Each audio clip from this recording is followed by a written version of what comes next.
Welcome to the Banker Lamp. Please enjoy the video. In this video, I will explain how to get Yelena Belova in Marvel Future Fight using an easy method. The most straightforward way to acquire Yelena is through a biometric subscription. This in-game purchase grants you a consistent supply of her biometrics every day for a duration of 30 days. This steady flow of resources makes ranking her up much simpler and faster than other methods. To utilize the biometric subscription, navigate to the in-game store and select the subscription option. Upon purchase, you will receive 20 biometrics for Yelena Belova daily.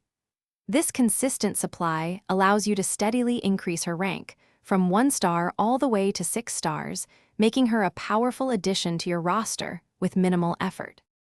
While the biometric subscription is the easiest method, there are other avenues. Keep an eye out for limited-time in-game events that might offer Yelena Belova as a reward.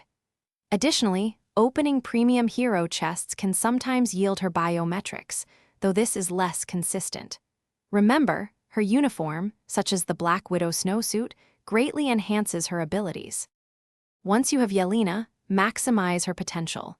Use Mega Rank Up tickets to instantly boost her star rank, saving many biometrics. For rapid advancement to Tier 2, a Mega Tier 2 ticket is invaluable. Investing in her uniform is also crucial, as it provides significant skill enhancements and stat boosts, making her a formidable agent in battle. Thanks for watching. If this was helpful, leave a like and consider subscribing. See you next time.